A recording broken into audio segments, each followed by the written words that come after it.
1957, Idir Hakou avait 11 ans. Orphelin de père, sa famille habitait le vieux quartier des Cassabines, les Vaniers, situé juste derrière la mosquée de Bir Kadem, 10 km au sud d'Alger. Il était issu d'une famille pauvre et très modeste, comme la majorité des familles algériennes de l'époque. Idir, garçonnet vif et dynamique, a grandi depuis ses premières années au sein de la famille Pérez, une famille d'origine espagnole. Il passait plus de temps chez les Pérez que chez lui, il fut vite admis au sein de cette famille qui le considérait comme un des leurs.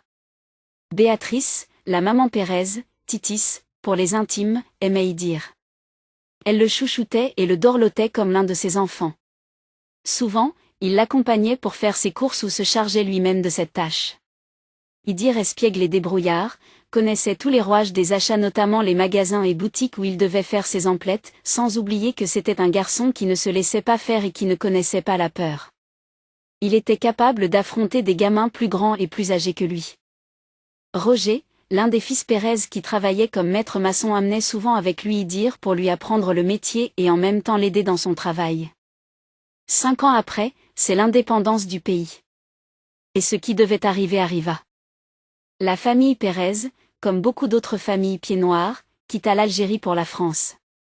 Entre Idir et la famille Pérez, ce fut la séparation déchirante.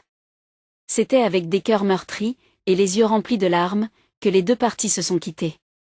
Tandis que les Pérez se dirigèrent vers l'inconnu, Idir resta là, dans sa ville natale, faisant les 100 pas entre le quartier des Vaniers et l'ex-maison des Pérez, pour se remémorer les beaux jours passés chez cette famille. Puis, arrive la technologie Internet. Marcel, le fils cadet des Pérez, publia sur un site, une lettre émouvante pleine de nostalgie sur sa ville natale Bir Kadem et ses anciens habitants. Hamza Ould Mohand, président de l'association Le Défi, entra en contact avec Marcel et son frère Roger. Une histoire d'amitié venait de naître entre Hamza et les Pérez. Roger demanda à Hamza de lui chercher Idir. Puis, vinrent les retrouvailles via le téléphone et Internet, entre Idir et sa famille adoptive. Idir a vécu le retour à un passé de son enfance. Un passé enchanté, qui était pour lui, un vaste espace de beaux rêves. D'ailleurs, j'ai maintes fois, 2 fois rêvé votre maison telle qu'il est, je suis rentré dans les rêves, hein. Ouais. Plus de 2 ou 3 fois. Jusqu'à la maison, et j'ai parlé avec elle, et le lendemain, je trouve, quand je me réveille, je sais que je suis... Eh ben... Nous, tout le monde vit un cauchemar, mais il faut se repasser les choses, Roger. Tu crois que... Ça m'a beaucoup touché. Et moi aussi, même beaucoup plus que toi, si tu crois, beaucoup plus que tout le monde parfois. Mais c'est comme ça. D'ailleurs, ça m'a fait plaisir quand j'ai entendu la voix de Paulette, par exemple. Maintenant, je te parle. C'est toute une autre chose, une autre... Je ne sais pas, mais... Et il faut que tu apprends à pardonner, il faut les appeler. Parce que c'est les fêtes, et que d'ailleurs, chez nous, c'est l'Aïd, on a appelé tout le monde. J'ai appelé le Harrach, Delgana, le Bablouad, Boufarik, j'ai appelé même Canada, ma petite nièce. On a parlé avec ma petite nièce, elle habite Canada. Et toi, tes enfants vont bien? Enfin, les 2 premières que tu as connues, toi, ouais.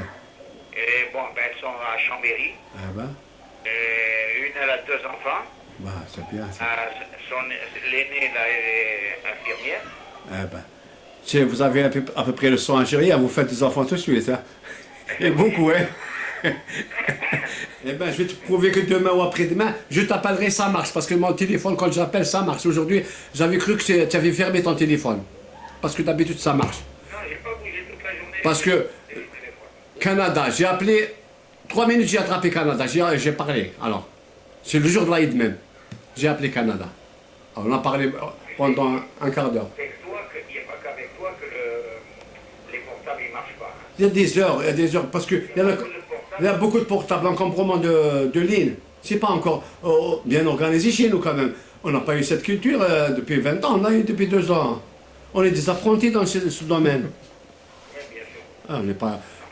C'est ce qu'on appelle une culture. Il faut être ancien dans le domaine, il faut pouvoir travailler. Ça viendra, mais pas maintenant. On est tous avec un portable dans la poche. Tout le monde parle. Non, mais tu vois, il y a des portables, ça passe très bien. Tariq, le fils Hamza, Non. on l'appelle, ça sonne, on parle, il n'y a aucun problème. Alors, maintenant, tu veux que je change le portable? Tu crois que je suis le fils de Gdea? C'est pas Mahmoud Balam, c'est pas moi, c'est dire. C'est pas riche. J'ai un portable qui parle et je parle avec. Ça me suffit, parce que c'est déjà...